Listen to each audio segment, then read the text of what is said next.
lehernya itu ada semacam goresan yang keliling dari ke kanan ke kiri seperti ditarik pakai tali dari belakang dan meninggalkan luka dan memar. Oleh karena itulah kami semakin yakin bahwa memang pelaku dugaan tindak pidana ini adalah terencana oleh orang-orang tertentu dan tidak mungkin satu orang karena ada yang berperan pegang pistol, ada yang menjerat leher, ada yang menggunakan senjata tajam dan sebagainya. Sekiranya nih perkelahian 1 lawan 1 atau tembak menembak 1 lawan 1, maka tidak mungkin ada jerat tali di leher. Nah, itulah perkembangan terbaru kami dapat temuan lagi. Nah, ini adalah janggut dagu, ya. Diperhatikan ya. Ini leher. Oke. Leher ini ada robek ke sini. Kita tidak tahu robekan apa ini dan dijahit ya. Tetapi ini ada melingkar dari sini ke sini. Ini ya, tolong diperhatikan ya. Ada lingkaran jerat di lehernya ini, bekasnya. Memar keliling ini ya. Dari paling belakang masuk ke sini nih. Dan ini meninggalkan bekas di sini.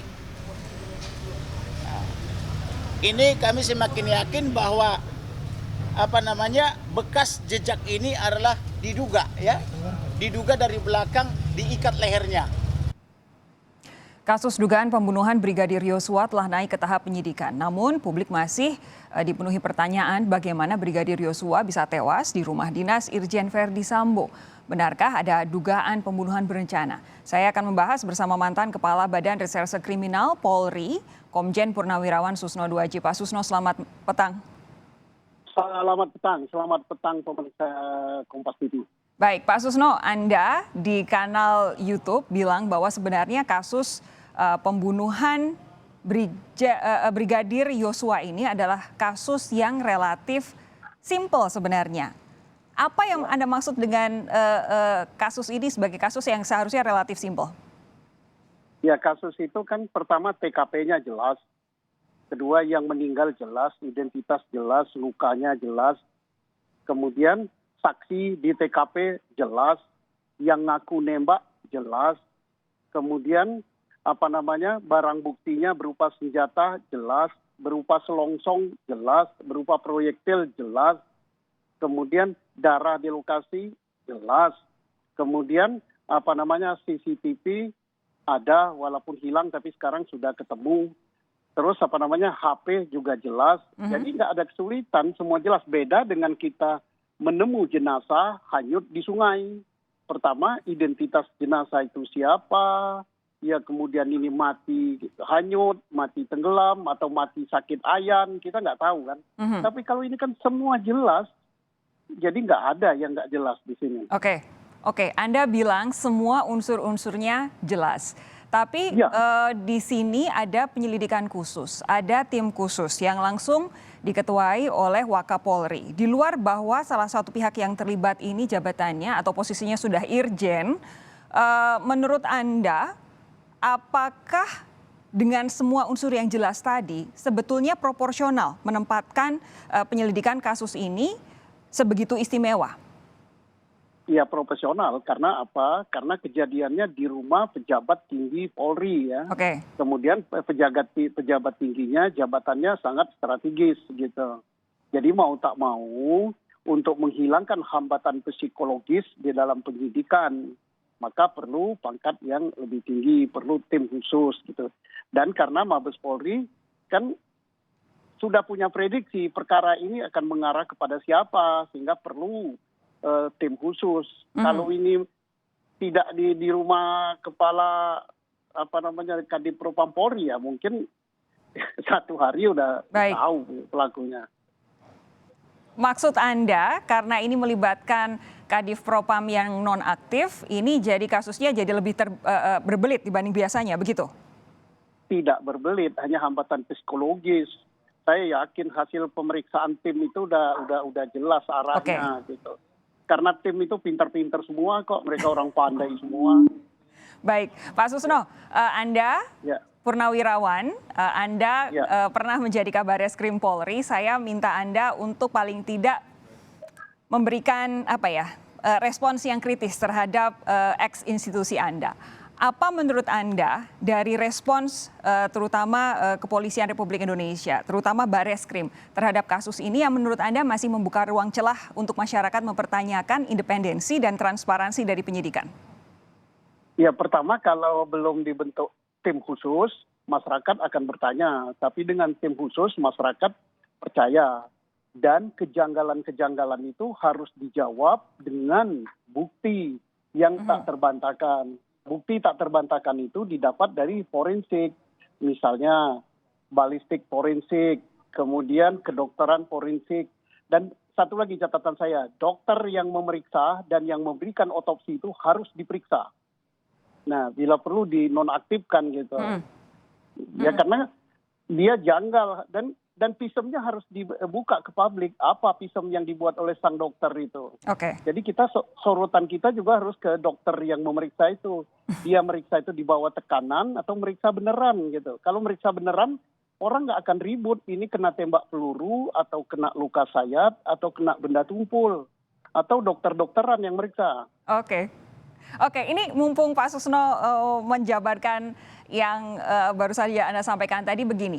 Penasihat hukum keluarga Brigadir Yosua ini kan melaporkan dugaan pembunuhan berencana. Dari foto-foto yang mereka sampaikan, mereka meyakini ada sejumlah bukti luka di tubuh yang bukan karena luka baku tembak. Nah, menurut Anda apakah bukti-bukti ini dapat terungkap ketika nantinya betul dilakukan otopsi ulang, Pak Susno? Ya bisa terungkap dan apalagi Kadip Humas Polri Pak Dedi ya sudah mengatakan bahwa forensik dengan bongkar jenazah nanti akan melibatkan pihak independen gitu ya.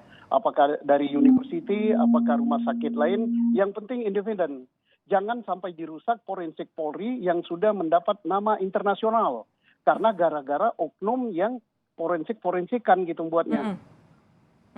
Nah, tapi Anda sebagai senior penyidikan begitu, apa sih kejanggalan-kejanggalan lain yang Anda lihat dari kasus ini, Pak? Ya kejanggalan mulai daripada kejadian Jumat diumumkan hari Senin. Betul. Loh, kok masa kejahatan harus ada hari libur, hari Minggu, hari Raya? Ya nggak benar itu. Terus yang kedua, kok yang ribut yang dicari misalnya hanya HP-nya si Brigadir J. Loh kenapa HP Pak Sambu tidak disebutkan diambil? Kenapa HP-nya Ibu Sambu? Kenapa HP-nya Baradae?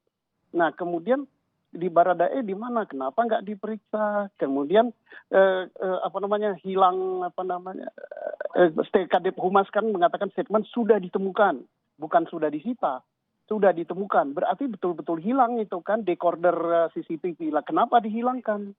Siapa yang menghilangkan? Kemudian harus dipertanyakan siapa yang datangi TKP pertama, siapa yang ngolah TKP, siapa bukan gitu.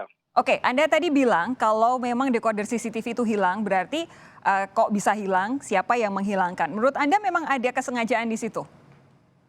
Lah itu Kadip Humas yang menyatakan bahwa sudah ditemukan, berarti kan hilang. Selama ini bukan disita untuk kepentingan penyidikan. Kecuali kalau Kadip Humasnya menyatakan bahwa CCTV sedang diolah untuk secara laboratorium digital forensik. Tapi dia mengatakan CCTV sudah ditemukan. Berarti selama ini kan tidak ketemu kan? Oke.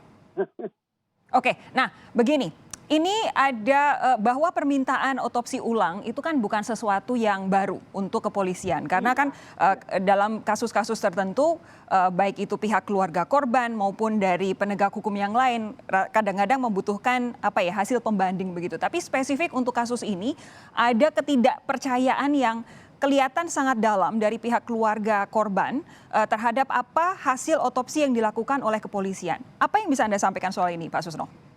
Ya, polisi agak terlambat dan kan kita dengar ya bahwa statementnya atas permintaan keluarga korban dan pengacara maka diadakan otopsi ulang ataupun bongkar jenazah. Mestinya tanpa permintaan, tanpa apa-apa, kalau memang otopsi pertama itu meragukan, itu kan demi keadilan penyidik yang melakukan. Jadi bukan karena permintaan, karena memang otopsi pertama itu semua orang ragu, alangkah cepatnya otopsi. Berapa dokter yang dilibatkan, kepakaran bidang apa dilibatkan. Nah keraguan ini harus dijawab dengan didahului gitu. Oke. Tapi nggak apa-apa lah, kita akui, kita angkat jempol pertama kepada niat Pak Kapolri untuk menjaga institusi Polri, kemudian kepada Pak Presiden yang menyatakan usut tuntas. Dan saya sebagai pensiunan, saya sangat sayang kepada lembaga saya ini. Inilah yang membesarkannya. Jangan kata Pak Mahfud ya, menyelamatkan tikus, tikusnya tikus cerurut lagi kan rumah dibakar gitu. Oke, Semua begini. jelas apa maksudnya.